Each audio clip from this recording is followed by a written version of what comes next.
تقریباً جی فلڈ سے جو طبقہ زیادہ متاثر ہوا ہے وہ ہمارے کسان بھائی ہیں. ان کی فصلیں تباہ ہو گئی ہیں، ان کے مکانات گر گئے ہیں، ان کے مال مویشیوں کو نقصان ہوا ہے، اور میں سمجھتا ہوں کہ ان کا بہت بڑا ناقابل تلافی نقصان ہوا ہے. تو میں سمجھتا ہوں کہ گورنمنٹ کی طرف سے یہ بھی ابھی خبر ہے، کتنی حقیقت ہے کہ صرف 20,000 روپیہ وہ پر ایکڑ ان کو نقصان کا ازالہ کرنے کی کوشش کر رہے ہیں. تو میں سمجھتا ہوں یہ مذاق ہے کسان برادری کے ساتھ. اس رقم کو بڑھایا جائے کہ کیونکہ پرانا ان کی پریشانیوں کو بھی دور کرنا ہے اور آئندہ آنے والی فصل کو بھی کاشت کرنا ہے. تو میں سمجھتا ہوں کہ گورنمنٹ کو ریوزٹ کرنی چاہیے، تمام غیر ضروری اخراجات کو ختم کریں، تمام تعمیرات کو اگر کچھ عرصہ روک بھی لیں تو کوئی حرج نہیں.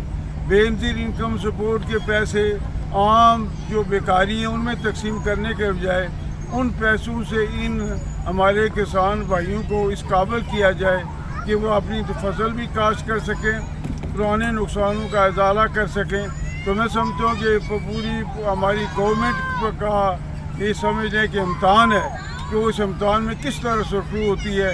گورنمنٹ کے پاس بے انتہا وسائل ہیں، اگر ساری قوم اور گورنمنٹ مل کے کوشش کرے تو ان چند بھائیوں کی جو تکلیفیں ہوئی ہیں، جیسے میں نے کہا کرتا ہوں کہ یہ اتنی کروڑوں کی پاکستان کا ملک ہے، صرف چند لاکھ لوگ متاثر ہوئے ہیں، تو کیا کروڑوں بندے مل کر چند لاکھ لوگوں کا دکھ نہیں بانٹ سکتے ہیں؟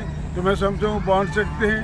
حکومت کو بھی کردار ادا کرنا چاہیے اور پر ایکڑ میں سمجھتا ہوں اپنی اس قیمت کو بڑھانا چاہیے.